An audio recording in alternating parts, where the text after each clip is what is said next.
ಅಂಬೇಡ್ಕರ್ ವಸತಿ ನಿಲಯದಲ್ಲಿನ ಅವ್ಯವಸ್ಥೆಯಿಂದಾಗಿ ರೋಗ ರುಜಿನಗಳಿಗೆ ತುತ್ತಾಗುತ್ತಿರುವ ಬಡ ವಿದ್ಯಾರ್ಥಿಗಳು. ಶಿರಸಿಯ ಗಾಂಧಿನಗರದಲ್ಲಿರುವ ಅಂಬೇಡ್ಕರ್ ವಸತಿ ನಿಲಯದಲ್ಲಿ 250ಕ್ಕೂ ಹೆಚ್ಚಿನ ಬಡ ವಿದ್ಯಾರ್ಥಿಗಳು ವಿದ್ಯಾರ್ಜನೆಯಾಗುತ್ತಿದ್ದಾರೆ. ಈ ಹಿಂದೆ ಇಳಸೂರಿನಲ್ಲಿ ಬಾಡಿಗೆ ಕಟ್ಟಡದಲ್ಲಿ ನಿರ್ವಹಿಸುತ್ತಿದ್ದ ಅಂಬೇಡ್ಕರ್ ವಸತಿ ನಿಲಯದ ಮಕ್ಕಳು ಕೂಡ ಇದೇ ವಸತಿ ನಿಲಯಕ್ಕೆ ಸ್ಥಳಾಂತರಗೊಂಡು ಕಲಿಯುತ್ತಿದ್ದಾರೆ. ಇಲ್ಲಿ 6ನೇ ತರಗತಿಯಿಂದ 10ನೇ ತರಗತಿಯವರೆಗೂ ಕಲಿಯಲು ಸರ್ಕಾರ ಅವಕಾಶ ಮಾಡಿಕೊಟ್ಟಿದ್ದು ಮಕ್ಕಳಿಗೆ ಬೇಕಾಗುವ ಎಲ್ಲಾ ರೀತಿಯ ಸೌಲಭ್ಯ ಕಲ್ಪಿಸುತ್ತಿದೆ. ಆದರೆ ವಸತಿ ನಿಲಯದ ವಾರ್ಡನ್ ಅಥವಾ ಉಸ್ತುವಾರಿ ಬೇಜವಾಬ್ದಾರಿತನವೂ ಗೊತ್ತಿಲ್ಲ. ಅಲ್ಲಿ ಕಲಿಯುತ್ತಿರುವ ಮಕ್ಕಳು ಅನಾರೋಗ್ಯಕ್ಕೊಳಗಾಗುತ್ತಿದ್ದಾರೆ ಎನ್ನುವ ಬಲವಾದ ಆರೋಪ ಪಾಲಕರಿಂದ ಕೇಳಿಬಂದಿದೆ. ಆದ್ದರಿಂದ ಉಪ ವಿಭಾಗಾಧಿಕಾರಿಗಳು ಇಲ್ಲವೇ ತಹಶೀಲ್ದಾರರು ಕೂಡಲೇ ವಸತಿ ನಿಲಯಕ್ಕೆ ಭೇಟಿ ನೀಡಿ ಕೂಲಂಕುಷವಾಗಿ ಪರಿಶೀಲಿಸಿ ತಪ್ಪು ಮಾಡಿದವರ ಮೇಲೆ ಕೈಗೊಳ್ಳಬಹುದೆಂದು ಸಾರ್ವಜನಿಕರು ಆಗ್ರಹಿಸಲಾಗಿತ್ತು. ಇದಕ್ಕೆ ಸ್ಪಂದಿಸಿದ ಎಸಿ ಕಾವ್ಯರಾಣಿಯವರು, ಸರ್ ಏನ್ ಸಮಸ್ಯೆ ಆಗಿದೆ, ಎಲ್ಲಿಂದ ಬಂದ್ರೆ?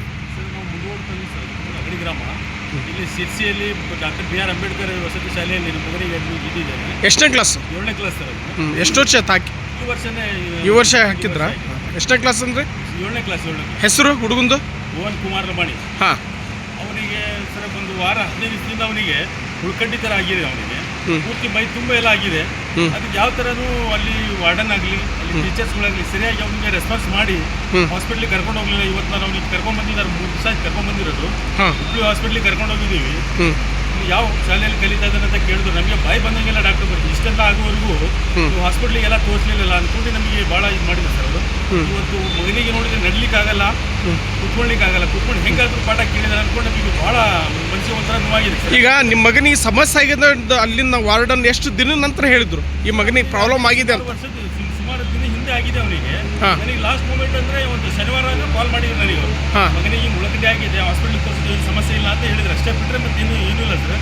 ನಾವು ಹೆಂಗೋ ಇಲ್ಲಿ ಹೋಗಿ ನೋಡ್ಕೊಂಬರೋಣ ಅನ್ಕೊಂಡು ಮನೆಯವ್ರು ಹೋಗಿದ್ರು. ಅಲ್ಲಿ ಮನೆಯವ್ರು ಹೋಗಿ ನೋಡಿದ ತಕ್ಷಣ ಅವನಿಗೆ ಅವ್ನು ಆಗಿರೋದು ಅವನಿಗೆ ಅದು ಎಲ್ಲ ಪೂರ್ತಿ ಹಿಂದ್ಗಡೆ ಆಗಲಿ ಮುಂದ್ಗಡೆ ಎಲ್ಲ ಆಗಿರೋದು ನೋಡಿದ್ರೆ ಸರಿ. ಆ ಮಗನಿಗೆ ಆ ಹುಡುಗನಿಗೆ ಆ ಸಮಸ್ಯೆ ಆಗಲಿಕ್ಕೆ ಏನು ಆಹಾರದ ವ್ಯತ್ಯಾಸನೋ ನೀರಿನಲ್ಲಿ ವ್ಯತ್ಯಾಸನೋ ಏನಾಗಿದೆ ಅಂತ ಹೇಳಿ? ಆಹಾರ ವ್ಯತ್ಯಾಸ ಅದು ಇರ್ಬೇಕು ಸರ್. ಬಟ್ ನೀರಿನ ವ್ಯತ್ಯಾಸನೂ ತುಂಬಾ ಜಾಸ್ತಿ ಕಾಣುತ್ತೆ. ಯಾಕಂದ್ರೆ ನೀರಿನಲ್ಲಿ ವ್ಯವಸ್ಥಿತವಾಗಿ ಸರಿನೇ ಇಲ್ಲ ಅನ್ಸುತ್ತೆ ನನ್ ಮೋಸ್ಟ್ಲಿ. ಯಾಕಂದ್ರೆ ಕ್ಲೀನ್ ಇಲ್ಲ. ಎಲ್ಲ ಮಕ್ಕಳಿಗೆ ವಾಶ್ರೂಮ್ ಹೋಗೋದಾಗ್ಲಿ ಅವರಿಗೆ ಬಾತ್ರೂಮ್ ಹೋಗೋದಾಗ್ಲಿ ಅದೆಲ್ಲ ನೀರಿನ ವ್ಯವಸ್ಥೆ ಸರಿ ಇಲ್ಲ ಅಂತ ನಿಷ್ಕಾಳಜಿ ಇದೆ. ಯಾವ್ದು ನೀರು ಎಲ್ಲಿಂದ ನೀರು ತಗೊಂಬಂದು ಡಂಪ್ ಮಾಡಿ ಹಾಕ್ತಾರೆ ಅಂತ ಹೇಳ್ತಾ ಇದ್ದಾರೆ. ಬಟ್ ಯಾವ ನೀರು ಅಂತ ಗೊತ್ತಿಲ್ಲ ಸರ್. ಸರಿ ಸರಿ. ಪ್ಯೂರಿಫೈರ್ ಇದೆ ಅಂತ ಗೊತ್ತಿತ್ತು, ಏನೋ ಗೊತ್ತಿಲ್ಲ ಸರ್. ಈಗ ಯಾರ ಗಮನಕ್ಕೆ ತಂದಿರಿ? ಈಗ ಸರ್ ನಾನು AC ಮೇಡಮ್ ಅವ್ರಿಗೆ ಭೇಟಿಯಾಗಿ ಅವರಿಗೆ ಕಾವೇರಾಣಿ ಗಮನಕ್ಕೆ ಭೇಟಿಯಾಗಿ ಅವ್ರಿಗೆಲ್ಲ ನಾನು ಮಾತಾಡಿ ಬಂದಿದ್ದೀನಿ. ನನ್ನ ಹೆಸರು ಕಿರಣ್ ಅಂತ. ನಾನು ಪಟ್ಟಣ ಪಂಚಾಯತಿ ಮಾಜಿ ಅಧ್ಯಕ್ಷ ಮುಂಡಗೋಡ. ಈಗ ಇವರು ನಮ್ಮ ಫ್ರೆಂಡ್ ಸಿರ್ಸಿಯಲ್ಲಿ ಸಮಾಜ ಕಲ್ಯಾಣ ಅಧೀನದಲ್ಲಿ ಬರುವ ಅಂಬೇಡ್ಕರ್ 1 ವರ್ಷದಿಂದ ಮಗು ಕಲಿತಾ ಇದೆ. 3 ತಿಂಗಳಿಂದನೂ ಆ ಮಗುವಿಗೆ ಕಜ್ಜಿ ಆಗದೆ ಅವರು ಹೇಳಲೇ ಇಲ್ಲ.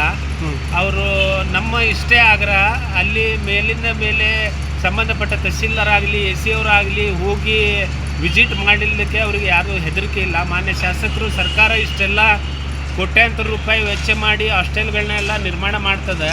ಇದೆಲ್ಲ ಈ ರೀತಿ ಮಾನಿಟರ್ ಆಗಲಿಲ್ಲ ಅಂದರೆ ಇವ್ರ ಮೇಲೆ ಶಿಸ್ತು ಕ್ರಮ ಆಗಬೇಕು, ಅವ್ರನ್ನ ಅಮಾನತುಗೊಳಿಸಬೇಕಂತೇಳಿ ನಾವು ಆಗ್ರಹಿಸ್ತೇವೆ. ತಕ್ಷಣಕ್ಕೆ ವಸತಿ ನಿಲಯಕ್ಕೆ ಭೇಟಿ ನೀಡಿ ಮಕ್ಕಳ ಆರೋಗ್ಯ ವಿಚಾರಿಸಿ ಅಲ್ಲಿನ ವಾರ್ಡನ್ಗಳಿಗೆ ಆರೋಗ್ಯದ ಪಾಠ ಮಾಡಿದ AC ಕಾವ್ಯರಾಣಿ. ಮಕ್ಕಳಿಗೆ ಹೆಚ್ಚು ಕಡಿಮೆ ಆದರೆ ಅದರ ಜವಾಬ್ದಾರಿ ವಸತಿ ನಿಲಯದ ಅಧಿಕಾರಿಗಳೇ ಹೊರಬೇಕೆಂದು ಖಡಕ್ ಎಚ್ಚರಿಕೆ ನೀಡಿದ AC ಕಾವ್ಯರಾಣಿ. ಹೌದು, ಶಿರಸಿ ಗಾಂಧಿನಗರದಲ್ಲಿರುವ ಅಂಬೇಡ್ಕರ್ ವಸತಿ ನಿಲಯದಲ್ಲಿ ಅವ್ಯವಸ್ಥೆಯ ಬಗ್ಗೆ ವರದಿ ಮಾಡಲಾಗಿತ್ತು.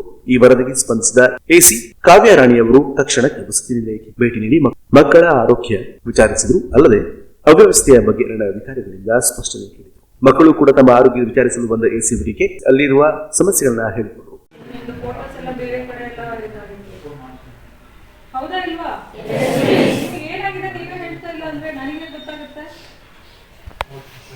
ನಾವೆಲ್ಲ ಟೀಮ್ ಬಂದಿದ್ದೀವಿ. ನಾನು AC ಬಂದಿದ್ದೀನಿ, DO ಬಂದಿದ್ದಾರೆ, CMC ಕಮಿಷನರ್ ಇದ್ದಾರೆ, AD ಅವರಿದ್ದಾರೆ, ನಿಮ್ಮ ಹಾಸ್ಟೆಲ್ ಹೆಡ್ ವಾರ್ಡನ್ ಇದ್ದಾರೆ. ವಾರ್ಡನ್ ಗಮನ ತಂದಿದ್ರಾ? ಏನ್ ಮಾಡಿದ್ರಿ? ವಾಟ್ ಆಕ್ಷನ್ ಮಾಡಿದ್ರು?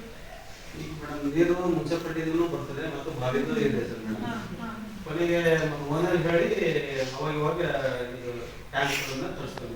ಅಲ್ಲ, ಈಗ ನೀವು ಟ್ಯಾಂಕ್ ಕ್ಲೀನ್ ಮಾಡಿದ್ರೆ ಮಾಡಿದ್ರೆ ಕ್ಲೀನ್ ಇದೆ ಅಂದ್ರೆ ಬಾಗಿಲಿಂದ ಕುಡಿಯೋದಕ್ಕೆ ಬಳಸ್ತಾರೆ ಮೇಡಮ್, ಮುನ್ಸಿಪಾಲಿಟಿಯಿಂದ ಬಳಸೋದಕ್ಕೆ. ಸ್ನಾನ ಮಾಡಿದಾಗೆ ತಾನೇ ಆಗಿರೋದು ಟೀಚಿಂಗ್ ಎಲ್ಲ ರಿಪೋರ್ಟ್ ಇದೆ ಮೇಡಮ್. ಸಲ ಓದಿದ್ದೀನಿ, ನನಗೆ ಕಾನ್ಫಿಡೆನ್ಸ್ ಅರ್ಥ ಇದೆ ಅಲ್ವಾ? ಫಸ್ಟ್ ಓದುವಾಗ ನೀವು ಪೆನ್ಸಿಲಿಂದ ಇಂಪಾರ್ಟೆಂಟ್ ಅಂತ ಮಾರ್ಕ್ ಮಾಡ್ಕೋಬೇಕು. ಟೆಕ್ಸ್ಟ್ ಬುಕ್ಕಲ್ಲೂ ನೋಟ್ಸಲ್ಲಂತೂ ಪೆನ್ಸಿಲನ್ನೇ ಮಾಡಬೇಕಾಗುತ್ತೆ. ಅದೇ ಲೆಸನ್ ನೀವು ಸೆಕೆಂಡ್ ಟೈಮ್ ಓದ್ತಾ ಇರುವಾಗ ನೀವು ಬ್ಲೂವಿಂಗ್ ಇಂದ ಮಾರ್ಕ್ ಮಾಡ್ಕೊಳ್ಳಿ. ಸೊ ದಟ್ ನಿಮಗೆ ಕಾನ್ಫಿಡೆನ್ಸ್ ಬರುತ್ತೆ. ನಾನು ಆಲ್ರೆಡಿ ಪೆನ್ಸಿಲಿಂದ ಒಂದ್ಸಲ ಓದಿದೆ, ಎರಡನೇ ಸಲ ನಾನು ಬ್ಲೂವಿಂಗ್ ಇಂದ ಮಾರ್ಕ್ ಮಾಡ್ತಿದ್ದೀನಿ, ಓದ್ತಾ ಇದ್ದೀನಿ. ನೆಕ್ಸ್ಟ್ ಓದುವಾಗ ಗ್ರೀನೋ ಅಥವಾ ರೆಡ್ ಇಂದ ಮಾರ್ಕ್ ಮಾಡುವಾಗ 3 ಸಲ ನೀವು ಓದೋದಾಗುತ್ತೆ. ನಾಳೆ ಎಕ್ಸಾಮ್ಸ್ 10th ಸ್ಟ್ಯಾಂಡರ್ಡ್ ಇದ್ರೆ ನೀವು ನಾಳೆ ಎಕ್ಸಾಮ್ಸ್ ಬಂದು ಹಿಂದಿನ ದಿನ ಓದುವಾಗ ನೀವು ಕಾನ್ಫಿಡೆನ್ಸ್ ಬರುತ್ತೆ. ನಾನು 3 ಪೆನ್ನಿಂದ ಕಲರಲ್ಲಿ ಮಾಡಿದ್ದೀನಿ ಅಂದರೆ ನಾನು 3 ಸಲ ಈ ಪಾಠ ಓದಿದ್ದೀನಿ ಅಂತ ಇನ್ನು ನನಗೆ ಕಾನ್ಫಿಡೆನ್ಸ್ ಅಲ್ಲಿ ತುಂಬ ಚೆನ್ನಾಗಿ ಬರೀಬೋದು ಅಂದರೆ ನಿಮಗೆ ಕಾನ್ಫಿಡೆನ್ಸ್ ಬರುತ್ತೆ. ಓಕೆ, ಸೊ ದಟ್ ನೀವು ಸುಮ್ಮನೆ ಮಾರ್ಕ್ ಮಾಡೋದಲ್ಲ, ಓದಿ ಮಾರ್ಕ್ ಮಾಡಬೇಕು. ಫ್ರೀ ಟೈಮಲ್ಲೆಲ್ಲ ಓದಬೇಕು. 2 ತಿಂಗಳು ಉಳಿತು ನಿಮಗೆ. ಕೌಂಟ್ ಮಾಡಿದ್ರೆ 60 ದಿನ ಉಳಿತು ಅಷ್ಟೇ. April March exam. ಹಾಂ, 60 ದಿನ ಉಳಿತು ನೋಡಿ. 60 ದಿನದಲ್ಲಿ ಪ್ಲಸ್ ಆರ್ ಮೈನಸ್ ಅದು ಇದು ಅಂತ ಹೋಗ್ಬಿಡುತ್ತೆ. ಕಾನ್ಸಂಟ್ರೇಟ್ ಮಾಡಿ ಚೆನ್ನಾಗಿ ಓದಿ ಒಳ್ಳೆಯ ಹೆಸರು ತಗೊಂಡು ಬನ್ನಿ. ನೀವೇ ಯುನಿಕ್ ಅಕಾಡೆಮಿ ಕುಮಟಾ, ಉತ್ತರ ಕನ್ನಡ ಜಿಲ್ಲೆಯ ಯುವಕ ಯುವತಿಯರೇ, ನೀವು PUC ಅಥವಾ ಯಾವುದೇ ಪದವೀಧರರಾಗಿದ್ದರೆ ಸರ್ಕಾರಿ ಉದ್ಯೋಗಕ್ಕೆ ಪ್ರಯತ್ನಿಸುತ್ತಿದ್ದರೆ ಬನ್ನಿ ನಮ್ಮಲ್ಲಿಗೆ. ಯುನಿಕ್ ಅಕಾಡೆಮಿ ಕುಮಟಾ, ನಿಮ್ಮ ದಾರಿಗೆ ನಾವು ಮಾರ್ಗದರ್ಶಕರಾಗಿ ಗುರಿ ತಲುಪಿಸುವ ಮಾರ್ಗದರ್ಶನ ನೀಡುತ್ತೇವೆ. ಅದು ಕೂಡ ಅನುಭವಿ ಹಾಗೂ ಯಶಸ್ವಿ ಮಾರ್ಗದರ್ಶಕ ಎಜುಕೇಟರ್ಸ್ಗಳಿಂದ ನಿಮಗೆ ಸರಳ ರೀತಿಯಲ್ಲಿ ಹಾಗೂ ಅರ್ಥವಾಗುವ ರೀತಿಯಲ್ಲಿ ತರಬೇತಿ ನೀಡಲಾಗುತ್ತೆ. ನೀವು PSI, ESI, PDO, FDA, SDA, police constable, group C, SSC, GD, RRB, TET ಹಾಗೂ ಇತರೆ ಸ್ಪರ್ಧಾತ್ಮಕ ಪರೀಕ್ಷೆಗೆ ತಯಾರಿ ನಡೆಸಬೇಕೆಂದುಕೊಂಡವರಿಗೆ ಮನ ಮುಟ್ಟುವಂತೆ ತರಬೇತಿಗೊಳಿಸಲಾಗುವುದು ಹಾಗೂ ಇತರೆ ಸ್ಪರ್ಧಾತ್ಮಕ ಪರೀಕ್ಷೆಗೆ ತಯಾರಿ ನಡೆಸುತ್ತಿರುವವರಿಗೆ ಸ್ಪರ್ಧಾತ್ಮಕ ಪರೀಕ್ಷೆಗಳ ತಯಾರಿ ಕುರಿತು ನೂತನವಾಗಿ ಕುಮಟಾದಲ್ಲಿ ಪ್ರಾರಂಭಗೊಂಡ ಯುನಿಕ್ ಅಕಾಡೆಮಿಯಲ್ಲಿ ತಯಾರಿ ಕುರಿತು ಮಾರ್ಗದರ್ಶನ ನೀಡಲಾಗಿದೆ. ನಮ್ಮ ತರಬೇತಿ ಕೇಂದ್ರದಲ್ಲಿ ನಿಮಗೆ ಕೇಂದ್ರ ಸರ್ಕಾರ ಹಾಗೂ ರಾಜ್ಯ ಸರ್ಕಾರದ ವಿವಿಧ ಪರೀಕ್ಷೆಗಳಲ್ಲಿ ಏನು ಯಶಸ್ಸು ಸಾಧಿಸಿರ್ತಾರೆ ಅವರಿಂದಲೇ ನಿಮಗೆ ತರಬೇತಿಯನ್ನು ಕೊಡಿಸಲಾಗ್ತಾ ಇದ್ದು ನಿಮಗೆ ಹೆಚ್ಚಿನ ಯಶಸ್ಸನ್ನು ಸಾಧಿಸಲಿಕ್ಕೆ ಅನುಕೂಲ ಆಗ್ತದೆ.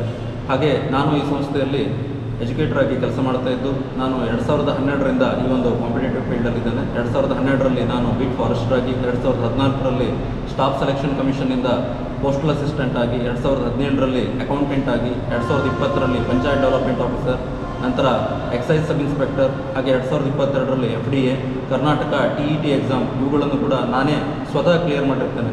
ಹಾಗಾಗಿ ಈ ಒಂದು 10 ವರ್ಷದಲ್ಲಿ ಯಾವ ರೀತಿ ಪ್ರಶ್ನೆ ಪತ್ರಿಕೆ ಟ್ರೆಂಡ್ ಇದೆ, ಯಾವ್ಯಾವ KPSC, SSC ಇವುಗಳ ಟ್ರೆಂಡ್ ಯಾವ ರೀತಿ ನಡೀತಾ ಇದೆ, ಇವುಗಳ ಜ್ಞಾನ ನಮಗಿದ್ದು ಅದರಲ್ಲಿ ನಿಮಗೆ ಸರಿಯಾದ ರೀತಿಯಲ್ಲಿ ಮಾರ್ಗದರ್ಶನ ಕೊಡಲಿಕ್ಕೆ ಇದು ಕೂಡ ಅನುಕೂಲ ಆಗ್ತದೆ. ನೂತನವಾಗಿ ಕುಮಟಾದಲ್ಲಿ ಪ್ರಾರಂಭಗೊಂಡಿರುವ ಯುನಿಕ್ ಅಕಾಡೆಮಿಯಲ್ಲಿ ನೀವು ಪ್ರವೇಶ ಪಡೆಯಬಹುದಾಗಿದೆ ಹಾಗೂ ಇದರ ಸದುಪಯೋಗವನ್ನ ಪಡೆಯಬಹುದಾಗಿದೆ. ಈಗಾಗಲೇ ಕೆಲವು ಸ್ಪರ್ಧಾರ್ಥಿಗಳು ಪ್ರವೇಶ ಪಡೆದುಕೊಂಡಿದ್ದು ನೀವು ಕೂಡ ಶೀಘ್ರವೇ ಯುನಿಕ್ ಅಕಾಡೆಮಿಯಲ್ಲಿ ತರಬೇತಿ ಕೇಂದ್ರಕ್ಕೆ ಜಾಯಿನ್ ಆಗಿ.